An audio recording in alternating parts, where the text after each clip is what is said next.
Performance, but the job is not done. We have 2 more to go. Did these guys make a huge difference tonight? Huge difference, huge difference. You see the pace, the speed in our game, the hunger, the ambition was a very strong performance. Absolutely delighted that we could, the team can present itself like this in front of our fans. Huge difference. We needed exactly that today for that boost. Big win, but it's not done yet. It's no time for celebration. Were you also fired up by losing the cup final, do you think? Sorry? Were you fired up by losing that cup final? Was that a revenge performance? No, cup was cup. We were fired up from our loss against Arsenal. That was the setback. Cup was cup. Like I said, I take the same performance again. We were unlucky, and today we did what we do. We play courageous, we play high intensity, we played aggressive. Happy to have the win, but I can still repeat, and I need to repeat, it's not done. Just because he stood just off camera, people at home won't be able to see, but Timo Werner's just there off camera. What would you say about his night? Because he was involved in just about everything, wasn't he? Yes, and still it's his job to be involved. It's his job to be involved in everything, and he needs to be involved on Sunday again. There's no time now for extra praise and whatever. It's time. Enjoy. Shut up. Enjoy your free day, and be ready for Aston Villa. Nothing else. Nothing else. It sounds like you're worried about that. You're worried about this being a big celebration and then blowing it. No, I'm not worried, but I don't feel comfortable now celebrating. For what? No, I'm not worried. I just say what's needed. Was tonight a better performance than the cup final, do you think? Yeah, much better. Even better. Okay, performance in the cup, but today was top performance. First half was amazing. First half, quality and energy, and second half as well. Could have been. We gave again easy goal away that make us suffer a bit in the end, but overall was a well-deserved win. Did you feel like at half-time it wasn't going to go your way? I wonder what you said to the players. Just little moments again with the offside goal, the handball goal. I mean, looked a clear penalty, you didn't get it. Yes, it's a clear penalty, and honestly, we have like now VAR decisions. They're horrible against us, and now it's the 3rd time in a row. We have Arsenal goal. We have a goal against Arsenal is denied with a handball. We have a goal against Leicester in the cup with a hand, and then today is a penalty, but it's a foul against us. This has to stop, of course. But we were not worried in half time. We just said, okay, let's do it again. Let's do it again and force it. What happened at the end? Why did it spill over? Why did it get emotional? It's not so easy to lose, it's not so easy to lose in difficult games. We had to swallow it. We showed respect in the cup final. Got a bit heated up, but it's like this. So do you think they didn't show respect at the end there? I didn't say that. I said it's hard to lose in big matches. So how does this set you up for Sunday then? I suppose the crucial thing is it's in your hands. Yeah, it was in our hands before, and we have it still in our hands. We need another huge performance. We need the same ambition, the same hunger. But with fans in Aston Villa ground will be super hard. Okay, last one on injuries, because N'Golo Kanté limped off today. No Havertz in the squad. Both of those available for the weekend, and also, obviously, you have a Champions League final coming up. I don't know yet. We will check them tomorrow. I have a good feeling with NG. He said he felt something. He didn't want to go into a risk of a muscle injury, so I hope for Sunday. With Kai the same. Okay, well done. Keep his fingers crossed for that. What a dramatic end of the season this is going to be in terms of 3rd, 4th and 5th. And he's right, isn't he? Well, as good as tonight was, as I've just reiterated, they can get to Sunday and not win at Aston Villa and miss out. Yeah, well, that's why he seems very focused on not getting too carried away with this win. It's job done for him. By the sounds of his interview, he sounded very, he sounds really gassed about everything what he's saying there, and very focused. And obviously, the message to the guys is: listen, Sunday against Villa, it's going to be a tough game. Fans in there, and they have to get the job done. So that's what I took from it. Al? Yeah, I can understand the excitement. The fans are back in. They've got to say thanks to their fans, and they've got to give them a small lap of honour, but I wouldn't take that as any celebration that the job is done, because he was absolutely right, the manager. It's not. They've got to go and they've got to put in another performance, and it was much better tonight than it was on Saturday.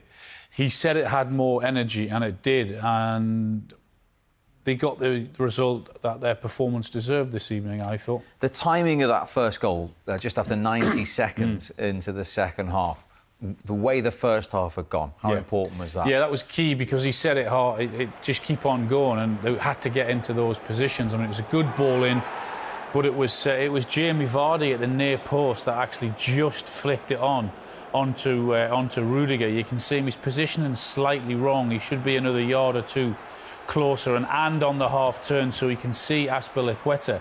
Then he can step back there. Then he'll get a full contact on the ball rather than the flick on. But Castagna loses Rudiger.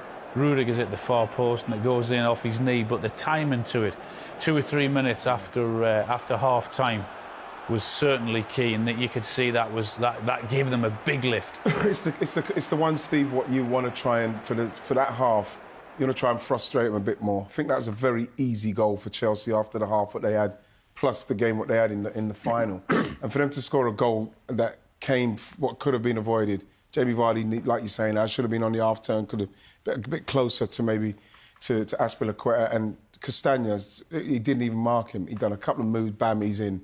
And for what they're playing for, you would have thought that they'd have been a bit more resolute defending that one. It was poor defending. Yeah, his last 3 goals have all come against Leicester, Rudiger now.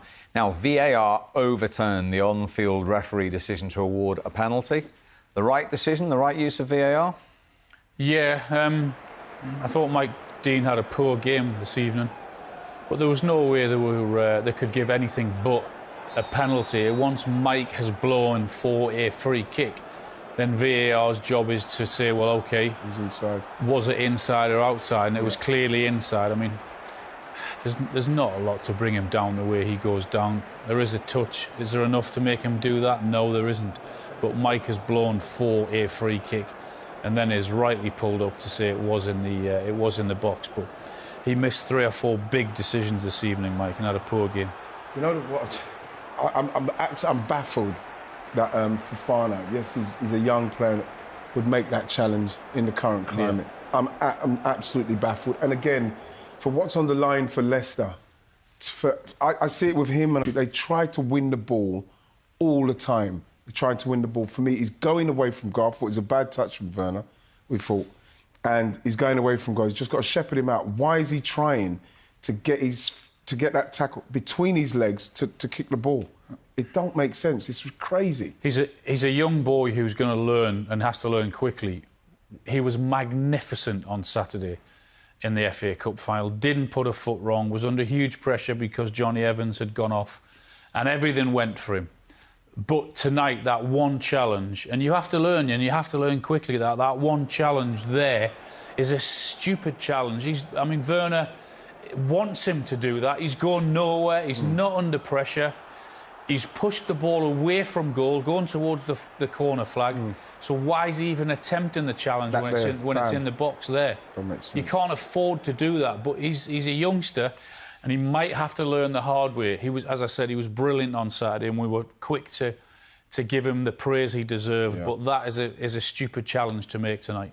And like I say, when I watch him and Sionchu, I get the impression that in training they do stuff like that. They try to win everything. They don't want people to turn on them. They don't want people to settle. You know, this is why it's the kind of thing you watch. Sionchu is the kind of player that I would like to play against, because you can go towards it and spin him, because he continuously will come in. He comes in at full pace as well. And I've seen it a couple of times with Fofana as well. I saw him do that a couple of times today. And it's something they're going to have to watch out for, because people will see it and start to take advantage of that.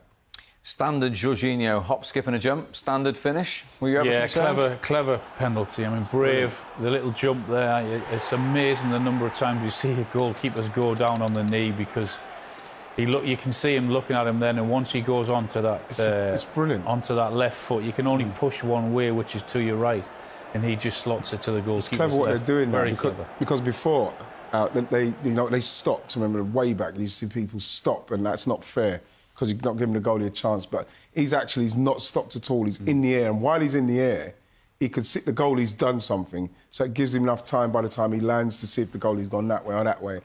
It's a really clever penalty. Yeah. Did you see any issues for Chelsea at that stage? 2-0 up, crowd were in good voice. No, not the way Leicester were playing. It would have to take a mistake from Chelsea, because Leicester weren't doing enough. I thought, like, Maddison's right to take Maddison off. I thought he was poor. Tielemans couldn't quite get into the game today. They were very tight in and around him. I thought Chelsea's work rate was very good in denying them space. They didn't really get too much, so it didn't surprise me that it came from a mistake from Chelsea. And Ian, actually, a wrong decision. That's a penalty for Chelsea there. But we are talking about Mike Dean again, so you might be happy. Yeah, he's delighted with that. Timo Werner. Yeah. Thought he'd scored twice. First one, you were slightly frustrated with him. Yeah, I was only done a bit of analysis on him the other day about the fact that he kind of runs offside, like he's on autopilot when he's going forward. He doesn't seem to be aware of his positions where he is. And when you look at it from the other angle, from here, the frustrating thing for me is that he can now see there that that's the last man.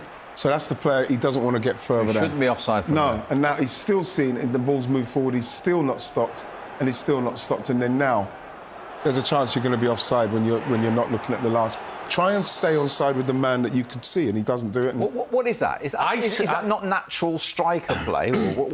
Talk to me. You guys were there. This is why it's so frustrating for us watching him, because when we're watching him week after week, he's making the same mistakes in every single game. And I'm thinking, someone has to tell him, someone has to coach him, or tell him where he's going wrong, or he's going to continue to do that. He doesn't need to go so early. He's that quick.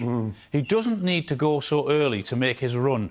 If he times his run better, if he understands to come there, to go there at that particular time, he would get a lot more chances. I mean, he's missed chances anyway. The header that he misses, and we'll see in a minute, is really frustrating. But in terms of his running, to get onside, he has to understand what he's doing wrong. And I don't think anyone's telling him what he is doing wrong, because he's making the same errors week after week. OK, you did have your head in your hands at that moment. Yeah. He thought he'd scored. Obviously, GDS said he'd scored, and then it came back. What's he done wrong here, Alan? Just not connected with the ball. I mean, that's an absolute sitter. He's just got to stick his head on it. He'll get some connection with your head there. I don't know. I mean, it's just a lack of confidence, lack of belief. Righty? Honestly, it's one of those where you're hoping for that kind of chance, because it's come across, goalkeeper's nowhere, the ball's right there to be headed. You just need to look at the ball, just head it in the goal. He's missed the whole ball, and it's come off his hand, and he knows it's come off his hand, and he's run off celebrating. And when you look back on that first half, as we're going to do now, it's unbelievable, and Thomas Tuchel will be asking the question, how haven't they scored a goal here, Chelsea? Well, I think that there's opportunities as well where they could be getting the ball into the box quicker. You know, I think that this is an opportunity here. He's got to hit the target. He has to. He has to hit the target from there for me, Ben Chilwell. He misses the target. And this is where it gets frustrating for them, because, again, that's a super ball in. Because they miss so many that at some stage you think to yourself, well, Leicester are the perfect team where they'll get one chance and they'll probably take it. And you're just looking at a Chelsea side that are starting to lose more and more confidence in the fact that they're getting chances, they're not scoring them, and they're getting more and more anxious. You look at this situation here, just put that across. Look at that. It's not in there. I mean, they've played ever so well up until the final third, and then they've been awful in and around the 18-yard box, which is where you have to be at your best. I mean, they've no problem creating, but this is why Chelsea need a big hitter next season in a centre-forward. If they had a centre-forward who could put the ball in the back of the net, they'd be leading this game 2 or 3-0. It would be game over with. Easily. I know they've got Giroud, I know they've got Abraham, but the reason why they'll be looking for a guy who can put the ball in the back of the net 25 times is that and that alone.